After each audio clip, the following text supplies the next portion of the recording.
Google Chrome যারা আমরা ব্যবহার করি, আমরা প্রায় সময় এরকম অ্যাড আসে। এই ধরনের অ্যাড যদি আমরা দূর করতে চাই, আমরা যদি চাই যে এই ধরনের অ্যাড যেন আর না আসে, তাহলে আমরা সেটি করতে পারি। আমরা গুগল ক্রোমের এই 3 ডটে ক্লিক দেব, তারপর সেখান থেকে যাব সেটিংসে,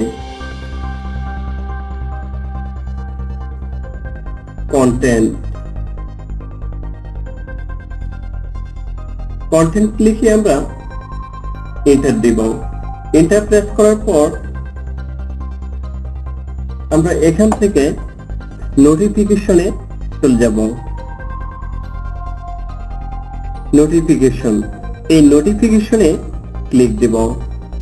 তারপর আমরা এখানে এটিকে অফ করার আগে আমরা এদিকে আগে একটু কাজ করে আসি। নিচে যে জিনিসগুলো দেখতে পাচ্ছেন, যেমন এটাকে আমরা রিমুভ করব, এটিকেও রিমুভ করব এবং এটিকেও রিমুভ করব। পর্যায়ক্রমে আমরা এগুলিকেও রিমুভ করব।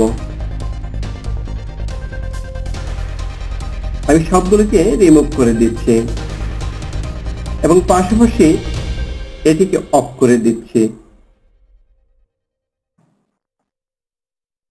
আমার এই অ্যাডগুলি আর দেখাবে না। এরকম ভিডিও আরো পেতে চ্যানেলটি সাবস্ক্রাইব করুন।